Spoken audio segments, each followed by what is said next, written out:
प्रसार भारती अभिलेखागार की प्रस्तुति सदाबहार सुनहरे दौर का अनमोल खजाना।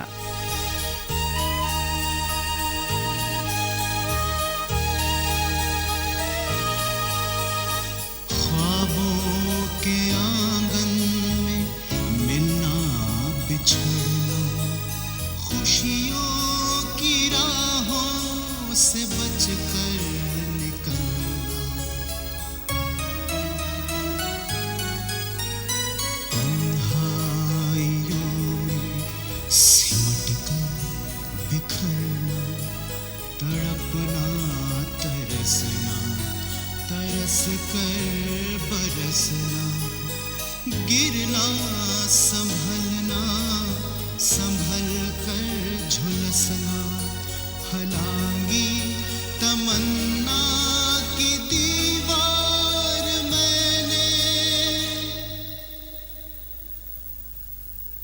फैला हुआ कारवां जा रहा था, पथरीली डगर यादों का सफर, यादों का सफर।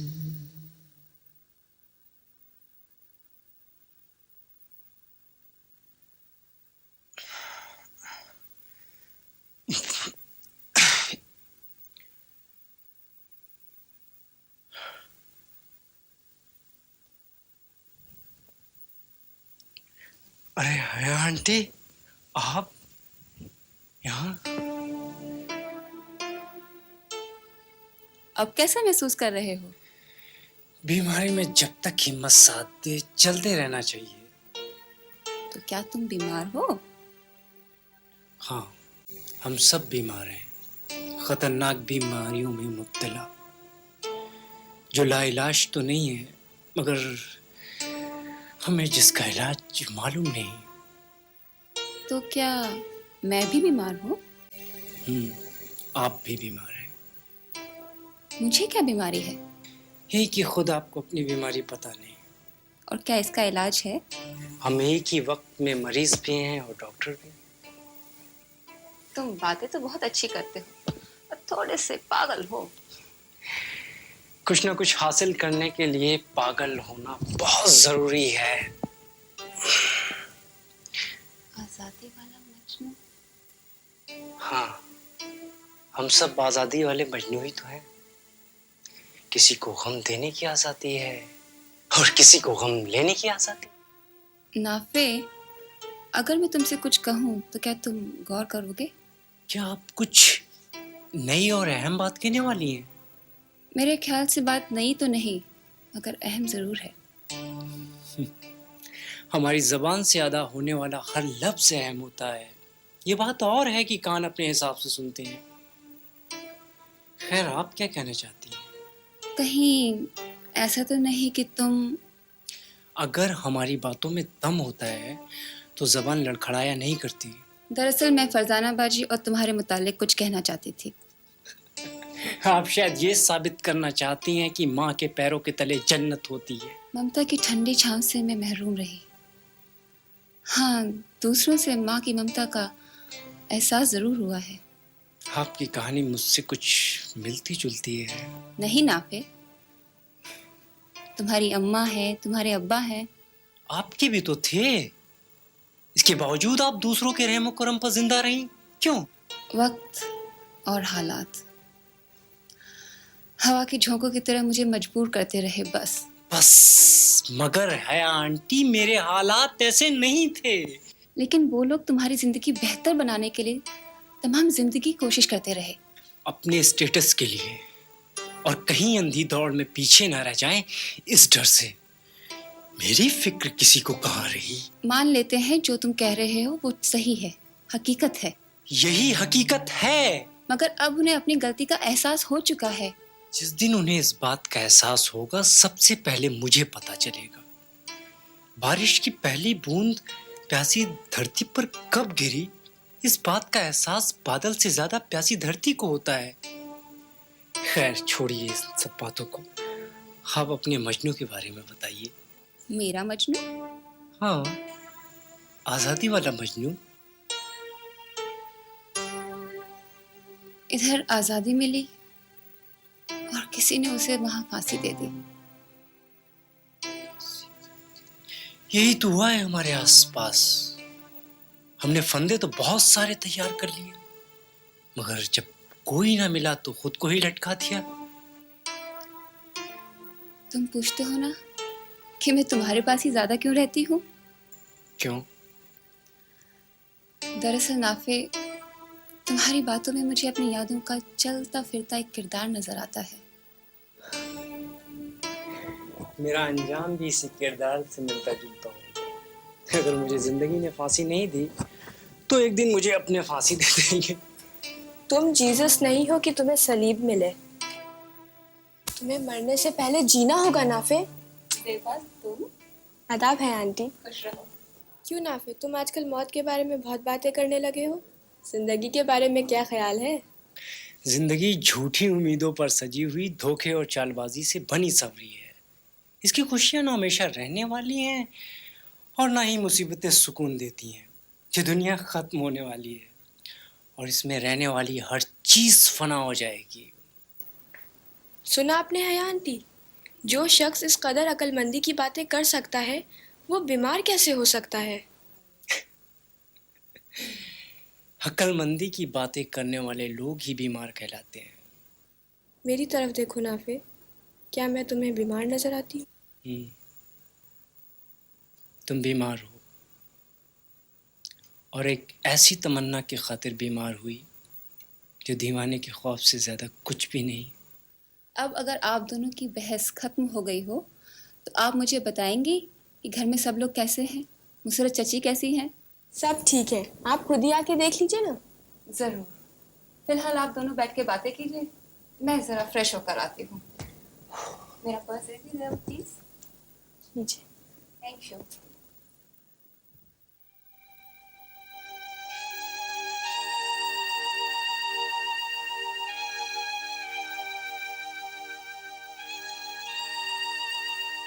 तुम पास होती हो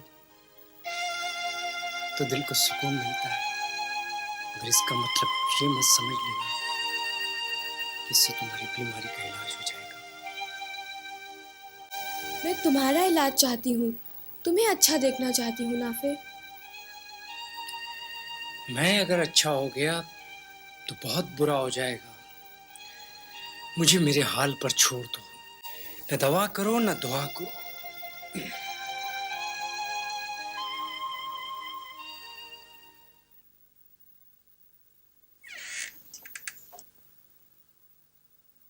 ज़ेबा, तुम और नाफे?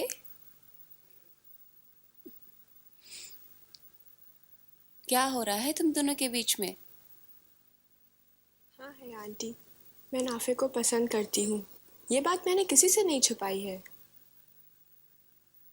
मगर नाफे, अजीब हाल है उनका। कभी कभी तो डर सा लगता है कहीं पागल ना हो जाए या खुदा ना करे कुछ और ना कर बैठे। मगर इसकी वजह क्या हो सकती है? माँ बाप, उन्होंने कभी अपने बच्चों के लिए वक्त ही नहीं निकाला, अपने ही चक्करों में रहे। हाँ, फरजाना बाजी और सरफराज साहब, इनको कभी सियासत से वक्त ही नहीं मिला। खोखली सियासत करते हैं ये लोग। खैर छोड़िए, आज शाम को यहाँ पर पार्टी है। पार्टी? वो किस खुशी में? वजह तो पार्टी के वक्त ही बताई जाती है। अच्छा है आंटी, हम आपसे एक बात पूछें अगर आप बुरा ना माने तो? हाँ हाँ, पूछो। आपको क्या लगा इस इंडिया में जो आप खिंची चली आई? यहाँ मेरे अपने हैं, मेरी रूह है यहाँ। और फिर फरजाना बाजी, बड़े भैया, तुम और नाफे, सब लोग तो यहाँ हैं। सच बताओ, कोई नहीं है यहाँ आपका। सब खोखले चेहरे, खोखले लोग हैं। हाँ, अगर कहीं आपको प्यार मिल सकता है तो वो दादी के पास है। असर तो आना ही था, नाफे के साथ जो रहती हो। हाय आंटी, मजाक में मत लीजिए ये बात, मैं सच कह रही हूँ। ख्वाहिशों के पीछे आंख बंद करके दौड़ने वाले लोग हैं ये। ज़ेबा, अगर जो कुछ तुम कह रही हो वो सच भी है फिर भी मेरा प्यार अपनी सरजमी से हमेशा रहेगा, क्योंकि मैंने यहाँ के लोगों से ही नहीं बल्कि उनका बोझ उठाने वाली इस धरती को भी चाहा है। अगर ऐसी बात है तो आप में वाकई बहुत हिम्मत है।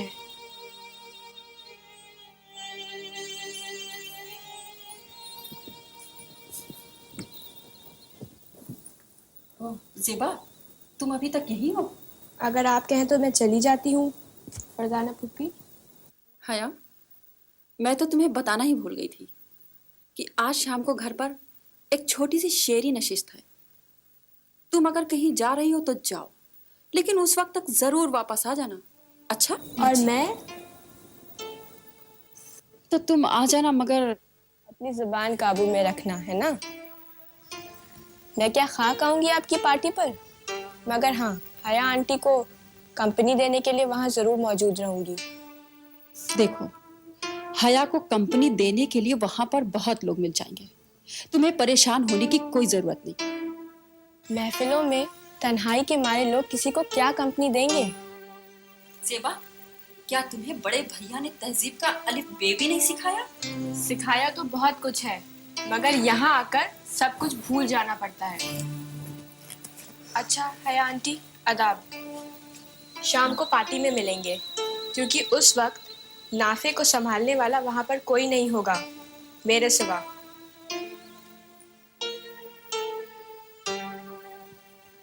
हया, देख रही इस मुंहफट लड़की को? ये तो मेरे नाफे के पीछे पड़ गई है। फरजाना बाजी, कहीं ऐसा तो नहीं कि जिस चश्मे से हम दुनिया को देख रहे हैं उसका नंबर पुराना हो चुका है? आखिर तुम कहना क्या चाहती हो? यही कि अगर हमें हर चीज धुंधली नजर आने लगे तो उसमें हमारी निगाहों का भी कसूर होता है। हो सकता है लंदन जाने के बाद तुम्हारी आंखों में वहां की चकाचौंध भर गई है, मगर मैं अपनी निगाहों से हर चीज को साफ सुथरा देखने की आदी हूं। और हाँ, तुम्हारी और ज़ेबा की जबान में कुछ ना कुछ फर्क होना चाहिए। खैर, अब पार्टी में शाम को मिलेंगे। मुझे भी बहुत लोगों से मिलना है और इलेक्शन भी सर पर है। जी, पार्टी में शिरकत जरूरी है? क्यों?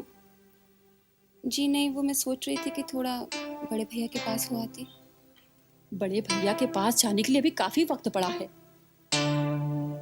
ये पार्टी खास करके तुम्हारे लिए की गई है, इसलिए तुम्हारा होना जरूरी है। तो तुम वहां रहोगी। ठीक है, अगर आप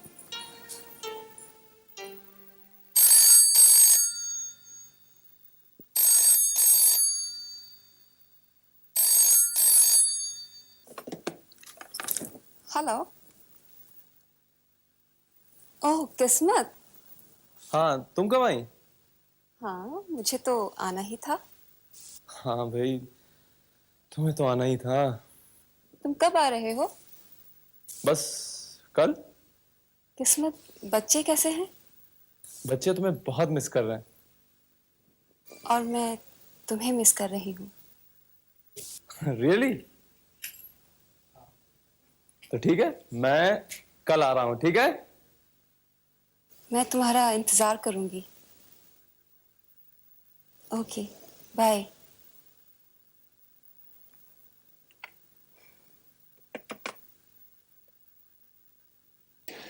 इस बार तो हम कई नई योजनाएं लेकर आ रहे हैं जिससे जनता को काफ़ी फ़ायदा होगा, और एजुकेशन के लिए भी हमने कई योजनाएं बनाई हैं।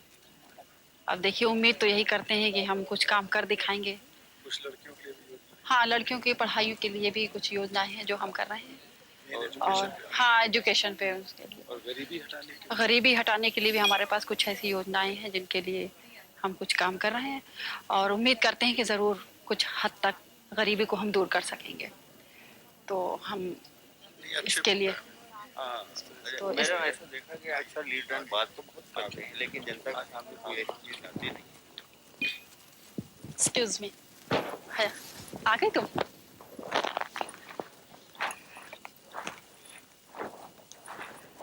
ख्वातीन और हजरात, मैं आपको मिलवाती हूँ इस पार्टी की शान से अपनी छोटी बहन मिसेस हया किस्मत। ये लंदन में रहती हैं, वहाँ इनका बहुत बड़ा बिजनेस है। लंदन में रह रहे हिंदुस्तानियों को रिप्रेजेंट भी करती हैं, और हिंदुस्तानी ही को नहीं बल्कि साउथ एशिया के सभी लोग इन्हें खूब अच्छी तरह जानते हैं। बाजी अभी सब क्या कह रही हैं? तुम चुप रहो। ये इतना बिजी रहती हैं कि इनका इंडिया आना तो बहुत बड़ी बात थी, मगर इन्होंने मेरी दरख्वास्त पर इंडिया आना मंजूर किया। और मिसेस है किस्मत, आप किस पार्टी से ताल्लुक रखती हैं? क्या लंदन में रह रहे हिंदुस्तानी वापस लौटना चाह रहे हैं?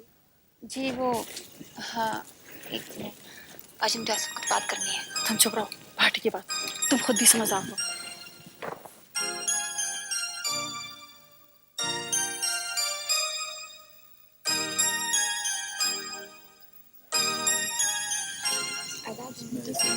अरे ज़ेबा तुम, देखा आपने आया आंटी, ये सब खोखले लोगों की दुनिया है। यहाँ पर हर मौका और हर बात अपनी गर्ज के लिए इस्तेमाल किया जाता है। हाँ तुम ठीक कह रही हो। ज़ेबा अब मैं यहाँ ठहर नहीं सकती, मैं अपने कमरे में जा रही हूँ। अरे हयान, आप और इन लोगों की पार्टी में? तुम्हारी तबीयत कैसी है नाफे? पता नहीं, और शायद कभी पता भी नहीं चलेगा। हाया आंटी का इन्हीं के लिए दी गई पार्टी में अपना मन नहीं लग रहा। हेलो मिसेस हया किस्मत, आपके पास अगर थोड़ा वक्त हो तो मैं वर्ल्ड पॉलिटिक्स पे आपसे कुछ डिस्कस करना चाहता हूँ। जी मैं श्योर, मगर अभी हम इंटरनल पॉलिटिक्स पर डिस्कशन कर रहे हैं। मैं हाजिर हूँ हर तरह के डिस्कशन के लिए। No problem. और नाफिक, क्या हो रहा है? कहाँ? मेरा कहने का मतलब है आजकल तुम क्या कर रहे हो? ओह, सोच रहा हूँ। क्या? यही कि क्या सोच रहा हूँ। चलिए शर्मा जी, आइए और कुछ। Excuse me. Excuse me. जानती हैं हाया आंटी ये साहब कौन है? नहीं, कौन है? ये उर्दू के एक अजीम शायर हैं। और ये बात भी साफ कर दो कि अजीम इनका पेन नेम है। फ्लैट खरीदते हैं और उनको पगड़ी पर उठा देते हैं। और बॉम्बे में पगड़ी लेने वालों पर कहानी लिख देते हैं। मैं गजल पेश करने की हिम्मत कर रहा हूँ। मुझे आपकी पुरानी गजलें नहीं सुनी। मेरी कोई भी गजल पुरानी नहीं है, अर्ज किया है। बकवास बंद करेंगे आप? बेगम साहिबा, इस बार इलेक्शन में आप मेरा टिकट कंफर्म करा ही दीजिए। क्यों नहीं, आपका टिकट तो पक्का है। कृपा है आपकी। मगर सक्सेना साहब अपनी जगह से हिल नहीं रहे। कोई किसी के लिए जगह खाली नहीं करता, जगह तो छीनी जाती है। ऐसा करिए, आप इसके आदमी को तोड़ दीजिए, बाकी काम तो मैं करवा दूंगी। शुक्रिया। ठीक।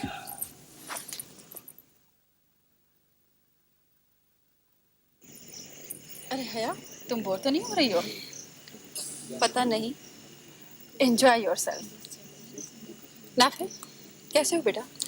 मैं हमेशा एक जैसा रहता हूँ मिसेस सरफराज, वक्त के साथ बदलता नहीं। अच्छा, मैं जरा मेहमानों को देखती हूँ। हया, एक मिनट बात तो सुनना जरा। जी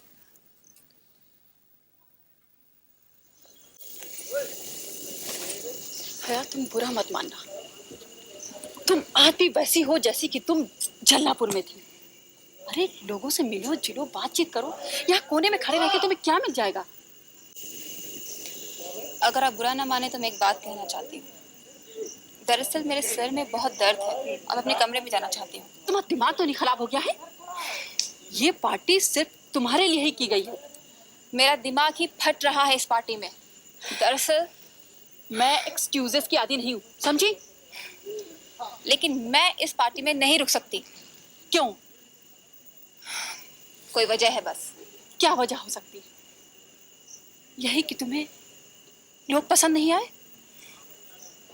इतने ऊंचे लोगों की भीड़ तुम्हें अच्छी नहीं लगी?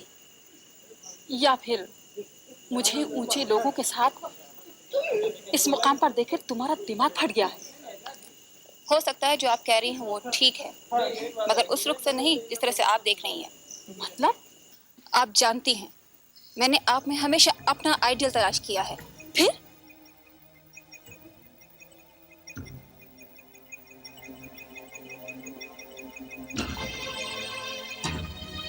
आज मुझे अफसोस के साथ कहना पड़ रहा है कि जो मैंने आप में देखा था वो हकीकत नहीं, एक डरावना ख्वाब था। हया!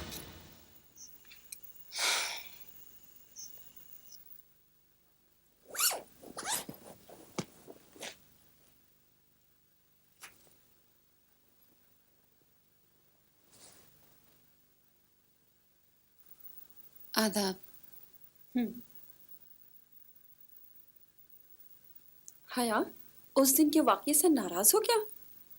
नहीं, ऐसी तो कोई बात नहीं। अगर ऐसी कोई बात नहीं तो किस्मत और बच्चों को लेके होटल में क्यों शिफ्ट हो गई? बस यूं ही। मैं तो तुम्हें अपना समझकर। मैं भी आपको अपनों से ज्यादा समझती हूँ। तो फिर इस तरह? दरअसल जब हम किसी शख्सियत में खुद को देखते हैं और अगर वो शख्सियत भटक जाती है तो तकलीफ होती है। मैं समझी नहीं। आप नहीं समझेंगी और आपको समझना भी नहीं चाहिए। देखो, लफ्जों के घुमाव फिराव में मैं यकीन नहीं रखती। आखिर तुम कहना क्या चाहती हो? यही कि मैंने आपके रूप में खुद को देखना चाहा, मगर वो अक्स आपसे दोबारा मिलने के बाद धुंधला गया। वो अक्स आपका नहीं है। समझ गई। तुम्हें यह बात पसंद नहीं आई कि मैं नए जमाने के साथ रफ्तार से रफ्तार मिलाकर चलूं? नहीं, मैंने ऐसा नहीं कहा कि आप जमाने के साथ मत चलिए, मगर इतनी तेज रफ्तारी भी ठीक नहीं कि आपके जिस्म से आपकी तहजीब का लिबास ही उतरने लगे। माफ कीजिएगा फरजाना बाजी, मैंने शायद जिंदगी में पहली बार आपसे इस अंदाज में गुफ्तगू की है। अब मैं चलूंगी। चलो, मैं तुम्हें ड्रॉप कर दूं। नहीं, मैं चली जाऊंगी। नाफे, तुम आ रही हो ना? जी हाँ, चलिए। चलिए। नाफे, नाफे क्या तुम्हारे साथ जा रहा है? जी हाँ, हम बड़े भैया के घर जा रहे हैं। नाफे, तुम वहां नहीं जाओगे, ये मेरा फैसला है। मगर मेरी पैदाइश का फैसला मेरा नहीं था। यही सब कुछ तुम वहां से सीख कर आते हो। दुनिया से तजुर्बात व हवादीस की शक्ल में जो कुछ मुझे मिला है बता रहा हूँ मैं। इसमें बुराई ही क्या है अगर नाफे अपने मामू के घर जाए? मैं नाफे को इस कदर छोटे लोगों से मिलने देना नहीं चाहती। छोटे लोग नहीं होते, छोटी सोच होती है। छोटे लोगों की छोटी ही सोच होती है। फरजाना बाजी, आप कैसे उनके बारे में इस तरह से बोल सकती हैं? बड़े भैया के बारे में, मुसरत चची के बारे में। रिश्ते नाते तो अपनी जगह, मगर ये समाजी रुतबा भी कुछ होता है। समाजी रुतबा? उस समाज में किस काम का जहां पर लोग बराबरी से न खड़े हो सके? तो फिर आप ये बात क्यों भूल जाती हैं कि उन लोगों ने ही आपको इस लायक किया है जो आप आज इस अंदाज से बोल रही हैं? नाफे, माँ से इस तरह से बात नहीं करते। कहने दो इसे, कहने दो। ये बड़े भैया के घर का माहौल बोल रहा है। बेगम साहिबा, गाड़ी आ गई। ठीक है, सामान ले चलिए। चले नाफे। जी चलिए।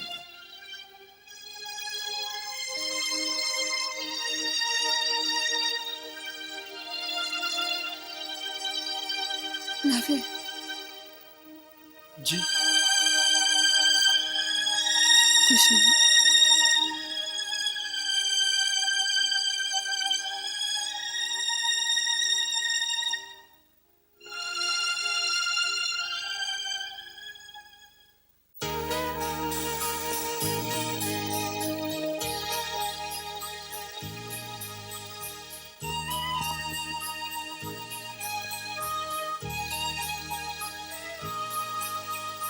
रिश्तों का तूफान चाहत के गहने सजी क्या सवर कर जो एहसास पहने